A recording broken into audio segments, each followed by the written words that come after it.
move this mountain. I just don't see it any other way. I'm too weak to make the climb. I need a miracle this time. That's when. Good afternoon, everybody. My name is Donna Fiesel, and I'm your host of Afternoon Drive Home on IC Radio. We're in the town of Geraldine, Alabama, your source for news and entertainment. We're beginning to be known here in Geraldine. The mayor was telling me that he's had some people actually to give him a call about businesses here in Geraldine. So we're glad something's happening there. Maybe the little town's going to grow a little bit. We kind of like to keep it a little quaint, though. You know what I mean, AP?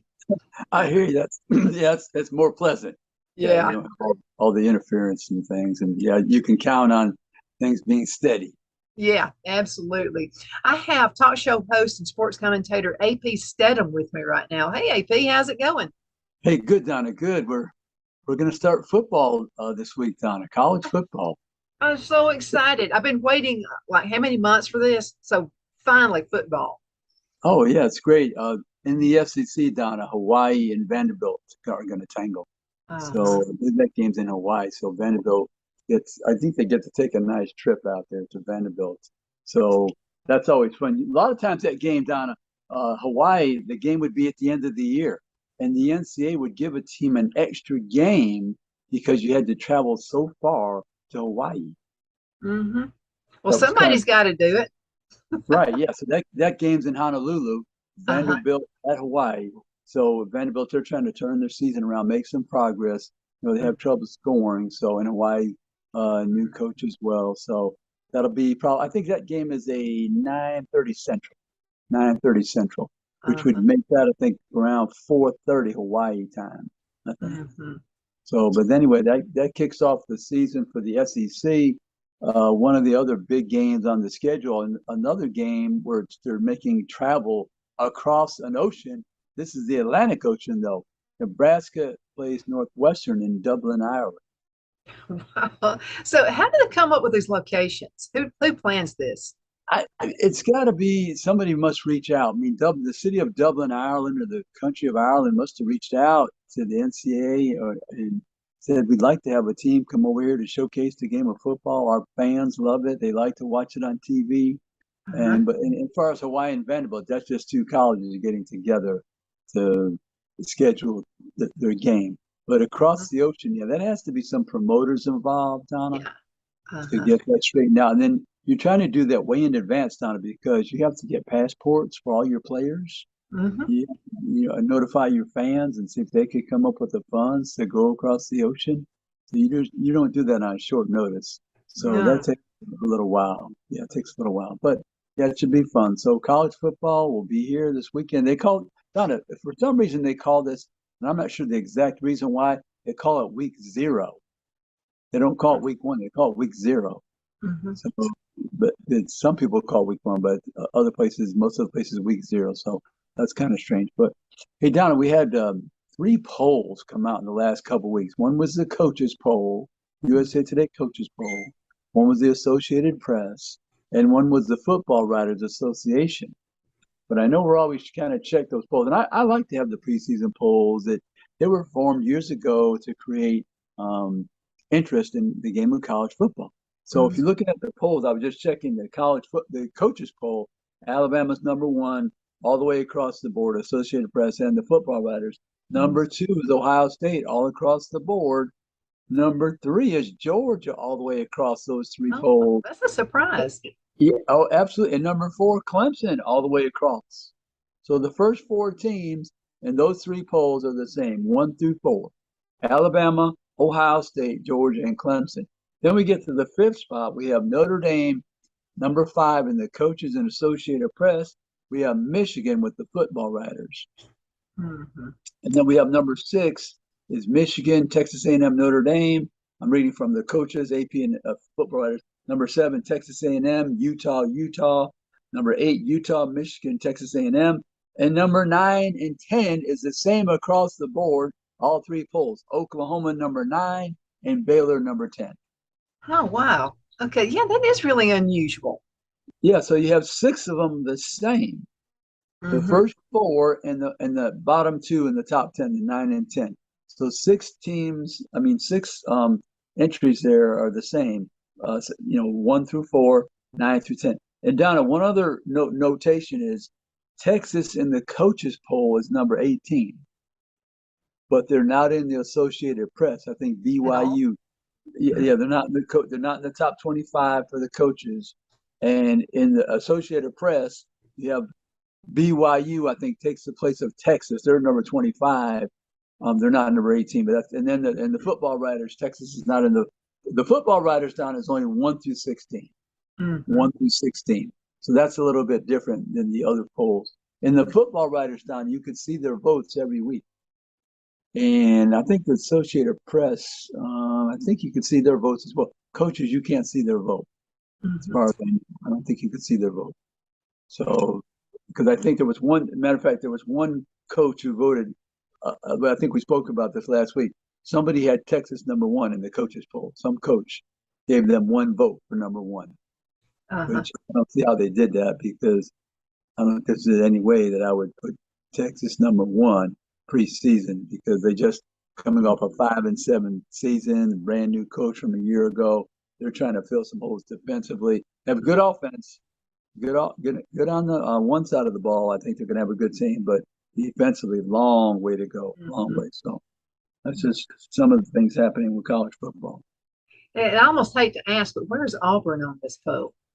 Yeah, Don, I don't have that in front of me. I don't have that right in front of me. But there's some news about Auburn down. Kind of interesting. Okay. I wanted to speak to you about. I think TJ Finley is going to be the starter. Really? I think he's going to be the starter. He transferred from LSU, from Ponchatoula, Louisiana, came in last year, did some good things for him, but he was really learning the system. But a point of emphasis on was the accuracy for him. We always speak about accuracy from the quarterback position. He's improved in every facet of the game. That's the word coming from the Plains. So it looks like he's going to be the starting quarterback. Robbie Ashford is the only dual threat quarterback. I think he's going to get a chance as well at some point in a game, and particularly maybe in that red zone near the 20-yard line. Zach Calzada, he's coming off a shoulder injury, and he did not have he was not there for the spring because of his injury. He didn't participate. So he's still learning the offense, trying to gain some consistency. But I think that's kind of a surprise, because most people, I think I was one of them, thought that Zach Calzada would come from Texas A&M to be the starter. But it seems like TJ Finley will be the man for Auburn this year. Yeah, I think of transfers as being kind of like running a business. There were times we had our Nextel stores, I'll just use that for an example. I would hire someone who had actually worked for a competitor, and sometimes that was a great thing, sometimes not so great, because, and I'm saying that because sometimes people would acquire the way they did things would not be exactly the way I would run things. So I'm sure there's a huge interview process there. Yeah, the different habits. So maybe TJ, he needed a year in their system, and then he had a chance to focus in on all the nuances of playing the position. One other note, they said that Robbie Ashford, we mentioned him as the only dual threat quarterback. He's learning how to play the quarterback position. We know he can run. He's very fast. Played the baseball, so he can throw the ball from various angles, but he's learning to be a quarterback and playing the position. So that's important. But anyway, I thought that was some big news coming from the Plains that TJ Finley looks like he's going to be the starter. He's big, Donnie, 6'7", 250 pounds. He's statuesque in that pocket. I think that he can get some rhythm and timing going. Offensive line can block for him, because he's not one to move around a lot, Donnie. In that he doesn't pocket. have to. No, he's intimidating. Right, he can see over the line. He looks over his line. So, but it looks like he's going to be the starter, and that's a surprise with all these quarterback battles going on in the SEC. I was going to mention something about Tennessee. I'm really disheartened because I was anxious to see Brew McCoy, the exceptional wide receiver that transferred from USC. And USC released a statement yesterday saying we've done everything we can to make him eligible at Tennessee. That's what they're claiming from Los Angeles. But it seems, I guess, the NCAA, it's all in their court. There's some decisions that they have to make so Brew McCoy can become eligible. I hope he does because he's a very good receiver.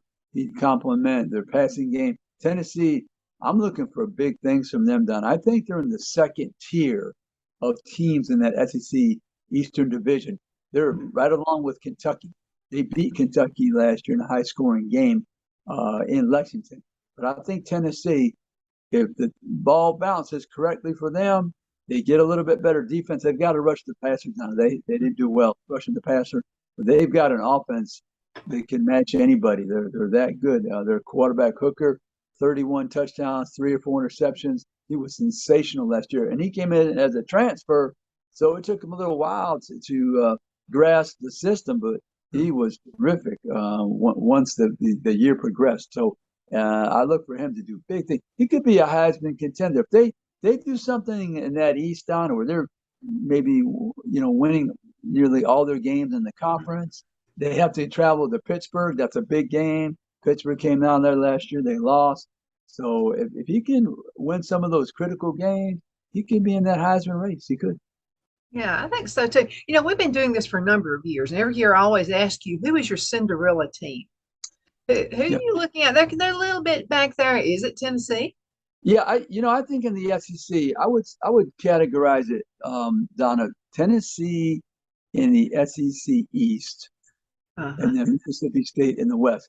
But I would also preface my remark by saying that I'm looking for Kentucky to challenge in that SEC East because they had a stretch there where that 2-3 games in a row they lost. That particularly they didn't play well overall against Tennessee. It was a pick six. They gave up a lot of long touchdowns, explosive plays for touchdowns. Tennessee took advantage of them when there was miscommunication in the secondary. Don, in this day and age, when you're wide open in the secondary, these quarterbacks are so good, it's going to be a 70-yard touchdown. I mean, you just better stay in front of people, communicate. So they did not have a very good game defensively. So I would say Tennessee will be a surprise. I think if they finish behind Kentucky, that will be a very good season for them. But like I said, they beat Kentucky last year. So they could be challenging for that second spot. And if things go correctly, they could handle Georgia. Let me look at one thing here. Remember, I can look on the schedule here real quick. I wanted to see where Tennessee plays that game against Georgia this year. That game is in Athens, Georgia, Donna. That is November 5th. But they can get it cranked up and smooth all the rough spots by that time. They could challenge Georgia because Tennessee will put points on the board. They can score quite a bit. I'm very impressed with their quarterback and their head coach, the way he implemented his offense very quickly as the new coach, and they were scoring a lot of points. I'd like to see how I'm going back to Tennessee, Kentucky again, because sometimes if you're getting a lot of attention in your state, even if it's a disaster, like, the flooding and things that are happening in Kentucky, sometimes that can give you a boost, of encouragement. So I'm really interested in watching that particular game. I want to see how that works out. Yeah, that's a good ball game. I can't wait to watch that myself. That game will be in Knoxville, and let me just see the exact date for that, Don. See if I can get that for you. But yeah, that game last year, it ended up being really high scores in the 40s. But Kentucky will travel to Tennessee October 29th, Don. October 29th. So I know they have the game circled because they were not satisfied the way they played. It wasn't that Tennessee wasn't a good team, but they had some unforced errors. When you don't guard somebody, I consider that an unforced error because normally the coaches, they study and the players are studying so much that those types of errors, maybe you make one. They made several in that game down where they gave up a touchdown, nobody guarding the receiver. All they had to do was catch it and run. So I know Kentucky, but Tennessee, to their credit, the quarterback played well, hit the receiver in stride. I mean, those are not given situations. You still have to make the play down, even if the other team makes a mistake. Let's talk for a second again about the polls, because every year it seems as if Clemson is put there pretty high, but then as they progress throughout, especially the past couple of years, they've not done so well. So how much emphasis is put on the past year in being chosen to be a particular rank on the poll within what they see coming up? Right, right. I think subconsciously, probably some of the pollsters, Donna, they're thinking about with Clemson. They have a good program. Clemson is one of those teams, Donna, that has been able to recruit so successfully, not only in the Atlantic Coast region, Mhm. but they go down to Florida and Georgia, and they're going across the country. I mean, that's where they acquired their quarterback, Ugalele. So they're like Alabama, Georgia, Ohio State.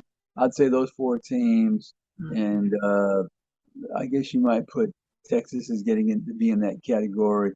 They can go across the country and selectively spot a player, and maybe when they're a sophomore and stay in the hunt, and then finally get them to commit and sign to play in Clemson, South Carolina. So yeah, but Clemson needs better play from the quarterback. They'll play good defense. They'll have some offensive people come alive and emerge, but that quarterback position was not good, and that was, I think, one of the reasons. And they also had so many. I mean, they had double-digit injuries last year down at Clemson, so that was one of the reasons they had, I think, 3 losses. So I expect them to rebound, and they're the class of that Atlantic Coast Conference. I'm not sure who's going to challenge them. Talent-wise, nobody challenges them, but football, it bounces funny down. That's true. Now, your polls, I know you have your own that you think about the polls at the beginning of the year. Are your polls, the way your rankings are they a little different than the coaches' polls this year? I think I would put Alabama at the top because they have the Heisman Trophy quarterback. They're Mhm. very going to be very good on defense. I think, Mhm. Don. I mean, that's what kind of sways me. If you have an excellent quarterback, which they do, and defensively you could stop the other team a few times, Mhm. and have a good kicking game. So those three things will make me lean towards Alabama. Ohio State down a terrific offense. Mhm. They're probably just as good as anybody. They're right there at Tennessee. But defensively, they have to shore that up. They brought in a defensive coordinator from Oklahoma State. So I believe they'll be better. But I have them, number two. And then Georgia. We always speak about they have to replace the record setting 15 draftees that went to the NFL. But Kirby's recruited well. It's just that there's some young people that have played sparingly, excellent talent, but we're going to find out if they're uh, in the category of those 15 players that departed. And then Stetson Bennett, the fourth, he's the quarterback. I know this is an odd statement to make, but I'm not sure he'll be the quarterback throughout the season. Although he led him to a national championship first time in 41 years, there's nothing else he could have done. He was the MVP, I think, of the semifinal and the final game. So he played well enough overall to win that MVP award for both games. But Georgia's excellent team. Kirby Smart knows how to coach and develop players. So those three are pretty solid in my category for the top three. When you come into that 4 and 5, that's where I still have a question mark in my mind. Clemson, Notre Dame, Michigan, get Texas A&M come back with a different quarterback, because their quarterback transferred to Auburn, but the former starter Haynes King, he was injured, so now he's back, and then they had the transfer from LSU Johnson. So, and LSU's been recruiting well. I mean, LSU Texas A&M has been recruiting well, but I don't know how it's going to translate onto the field. So yeah, my 4 and 5 is really up in the air, and Oklahoma's going to be in there, I believe, the top 10. Baylor's got an excellent coach. They won the Big 12. So those are a couple of teams that I have in the top 10. Utah is always one of those teams, Donna, that you're thinking it's a state that's not, there's not much population, but they seem to attract players from California and Hawaii and other places. And maybe they don't get 5-star players, but they end up being 4 and 5-star players on the field because their coaching staff is able to develop them. So Utah won the Pac-12 last year, played the Rose Bowl, gave Ohio State everything they wanted. Ohio State had to turn on that offense. We all know Ohio State can score points. I think that final was 48-45. So high scoring ball game. But so those are some of the teams I think that'll dance around the top 10. Texas, if they come alive defensively to some degree, they could jump in that top 10. I can see that happening. They've got some offense now. They've got some offensive players, but defensively, they might struggle. And if you struggle to keep the other team off the field, you can't get that high-powered offense out there to score points. So that's a problem. But those are some of the teams that I see in the top 10. Auburn, everybody's not everybody. Many people have them at the bottom of the SEC Western Division. So they're playing with a chip on their shoulder. Historically, when people have counted out Auburn, they've had a good season. Uh-huh. I think so too. I'm holding my breath for that one. But it's the very beginning of the year we see heroes will actually go down to zeros. Yeah, I mean, Right. anything can happen. Usually it's an injury, or several injuries that happen on a team that brings them down. Yeah, you need some luck down with the health. Football is a manpower sport, and if you get someone injured, if you have some depth, and a player can emerge as being capable. Mm-hmm. I mean, that happens. We've seen it happen. Quarterbacks come off the bench. Next thing you know, they're the starter, win a lot of ball games. The next season, they're the starting quarterback when they were sitting on the bench the prior season. So football's that type of game. Just to speak about Alabama for a moment, they had a scrimmage. Nick Saban, he wasn't happy with the second team players. They were too inconsistent, made a lot of mistakes, offside penalties. So he's looking to improve on his depth.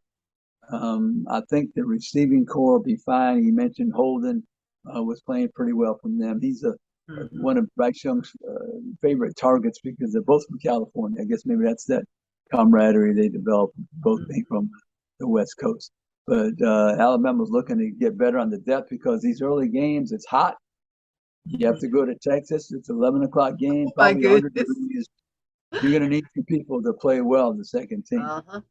That's true because I'm telling you, I've been to Texas. Phil used to live in Houston, and even early in the morning is unbearable sometimes. I mean, it's bad. Yeah, super hot. I know people not going to the game because they're not going to be able to sit out there in 100-degree weather. Nick Saban, he was pretty happy with the offensive line, the first team, but it's the second team he's trying to get them to improve and play together as units. So, like I said, Alabama's biggest question mark for me is the offensive line. And then Nick Saban, he made a comment the other day. He spoke about the cornerback situation. He said, right now, I don't know who I would announce as the starters. But I think what he's really masking is the fact is he's got 3 or 4 people at that position. So he's got some depth there. And I wouldn't take that comment too seriously. He's got 4 players at that position. He's got usually if you've got 2 good ones, you're lucky. So I think he's got 3 or 4 that can meet the standard. I think he's playing a game of chess, is what I think. I think what he's doing is kind of make people think there's a seed of doubt. And I didn't take it as doubt at all. I'm taking it. So I've got so many good ones. I don't know which one. That's how I took it. Exactly right. That's the way I view it as well, Don. Exactly. I mean, because if Alabama doesn't have depth, no one has depth. Right. I think that's his big success, though, AP. I think it's that he has so many. His recruitment is so good and so exceptional that he has so many people. If somebody gets injured on the field, okay, we hated that you got injured, but next, I think he's already ready for the next one.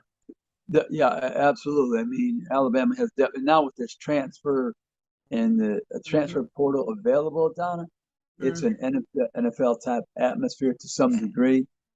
He's gone out now. I mean, Eli Ricks came from LSU. He was a hotshot cornerback from California. He's one of the contenders at the quarterback position. It's taken him a while to learn that system. As we all know, Nick Saban, that defensive playbook is thick. It's thick. And then you got Jahmyr Gibbs, the running back. I mean, people are projecting him all conference, maybe all American. He's very versatile, fast. The linebackers have trouble guarding him out of the backfield. And the left tackle, Anthony Steen from Vanderbilt. That's 3 potential starters right there. I know there's a couple more that Alabama had transfer.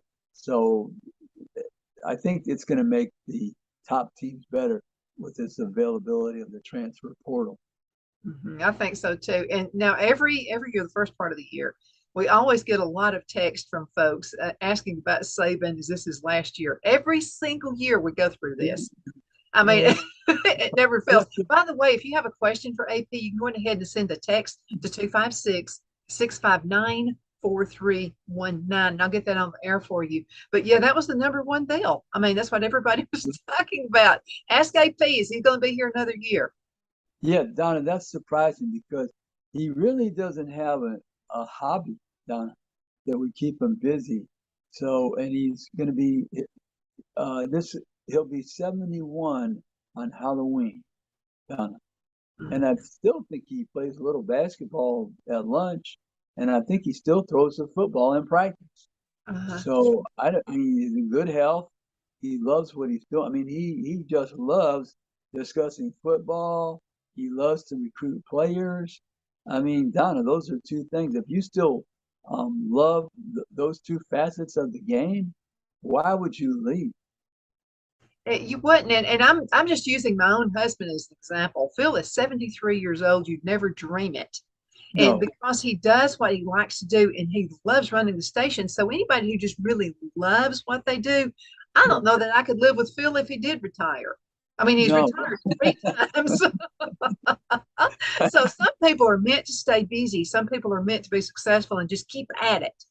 And I think that's a quality, even though I'm an Auburn fan, but I still admire that. I think that's awesome. Yeah, I mean, Don, I just don't see him retiring. I'm saying another 5 years. I mean, that's what I'm projecting. I don't know. I don't have. I think he'll die on the field. I think that's what'll happen. I wouldn't doubt it. I wouldn't doubt it, Don. That's probably a pretty good projection. Yeah. How do you think his wife feels about this? Do you think there are times, or is she in it as much as he is? Oh, as much or more, I think. I think so too. maybe more. She enjoys all that pageantry and being the head coach's wife at Alabama and that notoriety. So she enjoys that limelight. I think she does. I think it's because, I mean, anything you do, whether it's coaching or whatever you do, whatever your business is, I think when the husband and wife are a team and when they really promote each other and I think she's definitely the woman behind the man. Definitely. Oh yeah. I think that she's helped him make a lot of decisions over the years. She's the one who got him to come to Alabama. He wasn't even going to take the interview, and Mal Moore was down there outside the house in the limousine waiting for her to call and say, "All right, come on in now." And he was saying, "No, I'm not going to take that job. I'm not going to interview. I'm just going to stay here." So, yeah, she was the force behind that move. And I mean, there's no question. Well, Alabama thanks her for that. AP, about another minute and a half left in this segment. Now, you guys have another show. Let's talk about that. And we air it right here on this station at 4 o'clock on Fridays. Oh, yeah, Donna, thank you so much for letting me speak about the show. And thank you for having it because I know other people love football and you're part of the world. And we have a special guest this week, Donna. We have the Heisman Trophy, the only two-time Heisman Trophy winner, Archie Griffin, Ohio State. He's going to be our guest. Usually that's our second segment. So, look for it on IC Radio, 4 o'clock. And I hope people have enjoyed it and send us some comments, send them to you. You can tell me, the feedback, but we really have enjoyed it so far, AP and Kelly, as we see it. And we look forward to future shows. And we're so glad we're on IC Radio with Donna Fazell. Well, we're proud of it too. And I'm going to tell you, and I did get some text about the show. Somebody sent me a text. 2 people sent me a text. Is that 4 a.m. or 4 p.m.?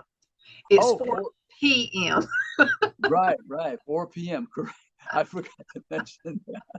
Yeah, 4 p.m. Yes. You did mention it. Somebody just wasn't listening all the way. Okay. But yeah, we're glad you're interested enough to ask what time it is. Absolutely. So anyway, this is right here on this station.